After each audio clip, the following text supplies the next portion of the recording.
Hello. Welcome to this special UK Embassy and British Chamber event, looking at the outcomes of the recent UK and Thailand Jetco. My name's Ben Morley. I'm the British Embassy's Commercial Counsellor and DIT Country Director, and I'm joined today by colleagues from across industry. I'm James Teague, Country President of AstraZeneca Thailand and Vice Chair of the British Chamber here in Thailand. Hi, I'm Chantima Hiraka, Country Manager for Peace and Education and also the business-wide chair as well. Thank you, and I'm Chris Cracknell, and I'm Chairman of Grant Thornton here in Thailand and Chairman of the British Chamber of Commerce here in Thailand. Thank you very much for joining us today. I'm going to quickly overview the Jetco outcomes, and then we're going to have a deeper dive discussion between us all. Last March, the joint trade review between the UK and Thailand was signed by the then Trade Secretary, Liz Truss. This really set the foundations for what was to come in terms of the Jetco and what happens next. The Jetco itself this year was held on the 21st of June and really set in motion two streams of work. One was a work plan for this year that has been negotiated between the UK and Thailand, and that is covering a number of sectors, including agri-food, digital, health, financial services, investment, and trade promotion. And we'll talk about that a little bit more in a while. The other thing that's been set in motion is the agreement to work towards what is known as an enhanced trade partnership. And indeed, the UK only has one other agreement such as this, and that is with India. And if that goes well, that enhanced trade partnership could prove to be a stepping stone to a future free trade agreement.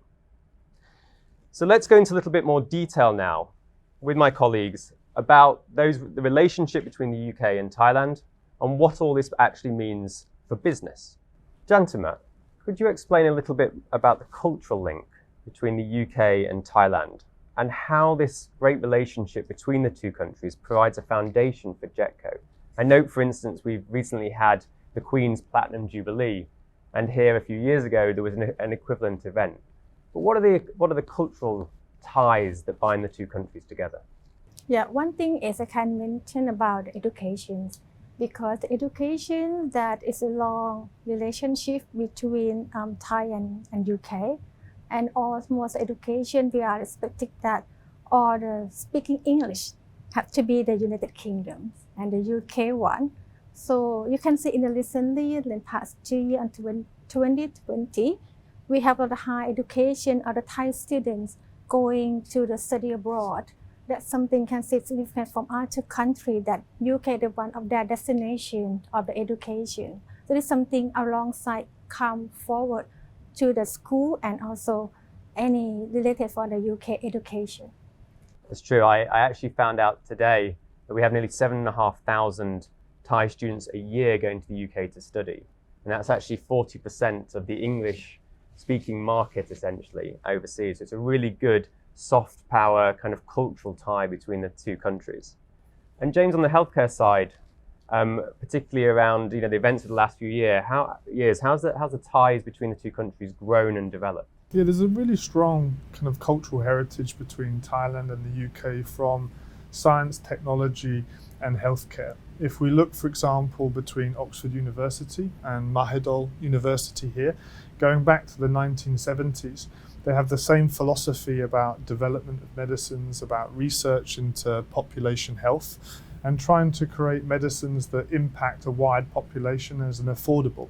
And that goes from strength to strength and was supported by the UK Wellcome Trust back in the 1970s, and that continues to grow and continues to be a centre of excellence today. Yeah, and I think, James, in addition to that, I've been involved with businesses here since 1988-89. One of the biggest associations has been through tourism. It's the number of tourists that are coming out from the UK to Thailand, and also the number of Thais that come into the UK for just holidays, tourism, and just general family life. And I think that has really helped build over that time the relationship and closeness between the two countries. Indeed, I think the familiarity with each other's country is a really great asset at a government level when we're having those discussions. the education, the pool of talent that has actually been through UK education and is now in really quite senior positions here in Thailand is a really great strength as well. And yeah, great examples of businesses working and collaborating together. So I think we've got a really firm foundation for what is to come. And on that, Chris, can I turn to you and consider what are some of the notable examples of UK businesses that are performing well here in Thailand? Well, I've obviously got to say AstraZeneca, Pearson and Grant Thornton as three leading brands. But there are a lot of other big brands out here, and they've been here for some time. HSBC, for instance, Prudential. Then dropping down, OCS in facilities management has been here for over 30 years plus now. We've also got Lucy Electric, maybe a company not many people have heard of, but actually in the energy sector and building transformers, they are one of the biggest in the world, and they are a great British business choosing here to manufacture. Triumph Motorcycles, another big British brand, chooses Thailand for its manufacturing. And there's a whole plethora of much smaller organisations that have also been here. The British Chamber itself is one of the oldest chambers here in Thailand and one of the most active here in Thailand. Yeah. And that is driven by British business people that are here, British businesses that are here, actively getting involved with Thailand, with government, with society, the communities here at all levels, not just about business, being interwoven into the fabric of the country. Some choose it as their permanent residence. Others are posted out here for shorter postings, 3-4 years. But actually Thailand has been a very attractive place for British business to come and integrate and be part of. And it's a complete range of activities. Going back to Jantana's point on education, a number of the schools here for young kids, babies, all the way up to 18 pre-university are British school brands that you would know, whether it's Harrow, Wellington, Brighton. These are all brands that are, or Shrewsbury, really good brands that are out here in Thailand. So huge business interlink with Thailand itself. What's your perception of the business environment here in Thailand? For me, as a person, I think they are the welcome for the UK educations. As that you said, like you come from the UK side, so it's kind of like the open the floor, not only for Pearson, but for every British company for the education. They are welcome to understand all the education. And also, I think one thing is quite strongest one for the UK education, that we have more high levels in the skills and also qualifications that can write to a part of like K-12 and also in higher education, and also skills demanding in the UK, such as kids recommend about the big UK business that's run into Thailand, for example, like senior aerospace, some kind of high level of the aircraft maintenance, that I think something that we are looking to kind of like welcome all the UK in education, learn more about how to apply on the UK skill to Thailand skill. That's great. So upskilling the population as well and bringing excellent UK education here. And James, any thoughts from a sort of healthcare, life sciences perspective on the sort of business environment? How have you found it as a business working and operating here in Thailand? Yeah, absolutely. I mean, AstraZeneca has been here, I think we're celebrating our 40th birthday this year, so a long heritage in Thailand. And over that time, we've really seen the pharmaceutical industry and healthcare industry Thailand grow in terms of the uptake of new technologies, the uptake of provision of healthcare. And going back to an earlier discussion we had, there's a lot of similarities between healthcare provision in Thailand and the UK in terms of universal healthcare for all of the population. And what we've really seen is that the quality of the workforce here in Thailand, the quality of education is absolutely top class. The majority of our employees here are all trained pharmacists or doctors. We see our collaboration with government and the ministry is extremely strong across our industry. And as an industry, we have a number of different areas. For example, Thailand is classed as a centre of excellence for clinical studies and clinical development, and that continues to grow across many multinational companies, but British companies here as well. And we shouldn't forget the last 2 years, what we've learned from COVID-19 and the role that Thailand has played, not just for Thailand, but also the role that Thailand's played for the region. And what we've seen is excellent communication, excellent collaboration, and the quality of the workforce to be able to build complex manufacturing facility, a manufacturing process, deliver it to such a top standard at a really high pressured time as well.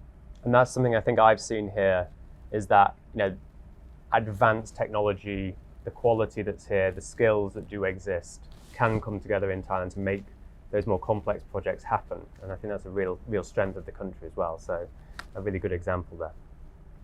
I think there have been, trade isn't all one way, is No, it? it's not. Trade actually goes two ways, and there's been quite a bit of Thai investment back into the UK. What are the top ones for you in that area? Do you know, Chris, it's really actually interesting, because this is certainly something that is discussed during Jetco. There's a great appetite for UK investment into Thailand, but equally we would like to see more Thai investment into the UK. We've got great examples already. We have Thai Bev that owns a number of sort of distilleries up in Scotland. We've got a large number of hoteliers and hotel groups, residential shopping malls. That sort of investment is already there. We've got some really good cultural links. We've got King Power that own Leicester City, for example. And indeed, there are another few teams. Sheffield Wednesday, my own team, is owned by a Thai. Oxford United as well is owned by a Thai owner. So there is great cultural links there as well. CP Foods has a number of businesses it owns, and there's also groups like Siam Cement Group that are collaborating with universities in the UK as well. So there's really good ties between the two countries. But there is also a challenge. So we think there's about £3 billion worth of UK investment here in Thailand. But we think there's only about 300 million of what we call foreign direct investment in the UK from Thailand. Now, this is a little bit different to when you just do a share transaction or a movement of shares, such as in the new deal with Central Group buying Selfridges. That is a movement of shares and ownership, and it protects jobs, and it potentially leads on to future investment as well. But what we would really like to see is more of that kind of capital investment, that greenfield investment as well, coming from Thailand, accessing the great skills and knowledge that exists in the UK. So I think we've got a really good foundation, and hopefully through the work of the Jetco and the Enhanced Trade Partnership, we can open the doors a little bit more, and we can get more of that the bilateral investment flowing both ways. Because with that investment also comes knowledge, skills, capability and capacity. So I think there's a really bright future ahead if we can make this work. And can I just turn back to, I mentioned Jetco there, but turning back to the business side, how do you think that the Jetco will actually impact your industries here in Thailand and perhaps in the trading links with the UK? And are you optimistic about the future? And James, have you any thoughts on this particular question? Yeah, I was really, really heartened and pleased to see that healthcare as a fundamental driver to one of the outcomes of Jetco. And the reason why I'm so pleased to see that is that what we've seen in Thailand over the last kind of 15 to 20 years is that kind of uptake of innovation and uptake of technology. And if you look at the way that healthcare provision is moving, we're going to see more and more technology. Whether we talk about early diagnosis, early detection of diseases like lung cancer, respiratory diseases, or ultimately if we're talking about kind of chronic kidney disease and renal diseases, it all comes down to early detection. And what's underpinning that is technology. So from a software perspective and a hardware perspective. And that's a really good opportunity where the UK and Thailand can come together. Both show excellent innovation, both show have excellent education and strong heritage in this space. And I really think there's a bright future and opportunity to drive further collaboration between the UK and Thailand. We see it in the university collaboration between the two countries. We see it in terms of the medical collaboration and scientific collaboration that already exists. But now we have a really excellent opportunity to take technology from both countries and enhance it for the benefit of patients and people. And I should have said actually at the beginning that part of the work plan is actually looking at intellectual property. And for you, will that be a really key sort of area of consideration going forward in this new digital technological landscape? Yeah, intellectual property is fundamental, not just from technology perspective, but also from kind of pharmaceutical development. And I think one of the biggest things that many companies looking to invest in Thailand will think about, what are some of the risks that we face as a business? And definitely intellectual property is an area that we discuss. It's an area definitely of risk for multinational companies and British companies, but it's an area that is moving in the right direction. And the more open collaboration that we can have between the two countries, giving comfort to that level of investment, giving comfort to that level of transparent protection as well, is an area that, again, heartened to see, and I think will really encourage investment into the country. And gentlemen, from a Pearson's perspective, from an education sector, what sort of benefits are you hoping for? What do you want to see come out of Jetco? I think due to the Thailand 4.0 and also the education is kind of like the high demand about how you can get the better future skill or employability, because it's the one that we still look at skill gap. So I can see right now the trend is coming on the university try to have the partnership with the UK universities. But again, with James mentioned about, we are looking something that kind of like specific skills that we needed. Maybe university don't have the kind of a specialist. But in the future, I can see few universities already coming and successful in Thailand. But we want to more welcome the university in the UK to be partnership, not only on the high university, but somewhere they can access each other on the collaborate together and make it more significant on the development of the country. So I think that's something that's more important for me. Okay, and I think the point I'd like to bring out here is actually, since Brexit, I think we have, as the UK, a much greater ability to strike deals and arrangements quickly and in a balanced format than we did pre-Brexit. So I think we may be some way off a free trade agreement, but in the meantime, we can set up agreements for specific industries and whatever to make them work now. And I think Thailand is really open for all sorts of businesses. It's not just big multinationals. It's actually small businesses as well that want to come in here. As a chamber, we get approached quite often by businesses wanting to understand and know how to come into the country. It is now easier where there are requirements for sort of formal agreements between the country. I think they can be struck quite quickly now since Brexit and be to our advantage. But Ben, just from your point of view, enhanced trade partnership, what does that mean and how's it going to work? I was wondering when someone would ask me that question. So look, we've got to spend a bit of time now actually working out within government the scope of what that enhanced trade partnership will be. The way I characterize it at the minute is that if we look at the work plan that we've defined for the next 12 months, perhaps it's a circle this big. The enhanced trade partnership will be essentially a bigger circle.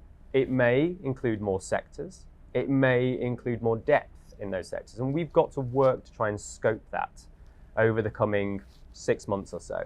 And that's where I think groups like the British Chamber and the businesses that you represent and others are going to be really valuable in actually feeding into that process. And we did, and I must say thank you to all those businesses that fed in previously, that actually got us to this Jetco, that got us to the work plan. We have been listening and we've taken that forward into the work plan that we've taken forward this year. But the Enhanced Trade Partnership is going to be a broader group of potential topics and perhaps deeper as well. But there's a lot of work to go over the next 6 months or so to get us to that point. Of course, it's a bilateral agreement as well. So it's not just the UK side that will be pitching into this and chipping into this. It will also be, we have to agree this with our Thai counterparts, our Thai government. So it is going to be a discussion, a live discussion, and there's going to be plenty of opportunity for everyone to feed into that discussion as well. So we will see what happens over the next 6 months, I think is the answer. But turning, I think, back to Jantima as well, what are the sort of market trends that you think we should look out for in Thailand? I think for me, as provide good skill, the skill gap to happen for both not only higher education, alongside with vocational education is going to be something that needed and collaborate on between UK company, because you can see a lot of investment in the Eastern Economic Corridor that already have the good UK companies. So I think that's how we can helping on the futures of the deliver on the good skill education, what they need on the trend in digital, anything that they need on the high technology. I think that's something we need to support on education. And James, what sort of trends do you see in the sort of healthcare, life sciences sector and the economy as a whole? I think the main element at the moment is healthcare is at the forefront of people's minds, so health and well-being. And what we're going to see is that people are understanding better some of the healthcare needs. People are taking a much more proactive approach in terms of healthcare and their understanding. And what that's going to require is much more collaboration. So I think that there's going to be a lot of opportunity in terms of collaboration of scientific data. There's going to be a lot of opportunity in terms of how we implement new technologies in countries in the UK and in Thailand. And ultimately, the topic that we start to discuss around population health. So how do we make medicines affordable? How do we make medicines accessible? And how do we implement technology that's going to help as many people as possible? And we talk about impact in terms of the people, society, and the planet. So healthcare is more than just about how people feel, the outcomes for patients. It's also about how we operate and the impact that we also have on the environment. Again, I come back to the role that technology is going to play. I really think technology is going to be fundamental in how we research and develop medicines, also technology in how we diagnose disease. And we're going to see it as well in terms of clinical trials. So investing in clinical trials, making sure that Thailand continues to be a centre of excellence and how we embed technology into this environment. Yeah, it's good. And it's really good to see that sort of environmental view as well, the Thailand BCG initiative, and that's really kind of coming to the fore as well. I think in everybody's minds about the impact on the environment that our businesses have and how we make that circular economy work for us as well. So it's really good to see. And Chris, your thoughts on trends, market trends here in Thailand? What do you see the future being? Well, as you've said, Ben, Thailand's got some ambitious plans for BCG, Thailand 4.0, its special economic zones, all designed for future business. But just going back a little bit on the healthcare side, Thailand has one of the most rapidly growing aged populations anywhere in the world. It's rapidly getting there, but very little experience. And I think the sort of experiences we've had in the UK are particularly valid here now. So that would be one very quick opportunity I would see for British businesses here to help and guide. Anything to do with sustainability, energy generation, green environmental performance, all of those have big opportunities out here. Actually, from where Thailand stands today, it is moving forward. This is not a cheap labour economy. This is a sophisticated working economy which is going to embrace technology, as James has highlighted. They're very well educated and increasingly recognising the need for further education or reskilling the workforce for the needs of the future, as Jantama has mentioned. So I think the opportunities here for British business across the board are great. But any of the new areas around sustainability, energy, aged care are particularly topical. Tourism will always be big here. But even we're seeing within IT, digital, all of those areas, again, Thailand is strengthening its capabilities. Yeah. So it's really moving forward as an economy.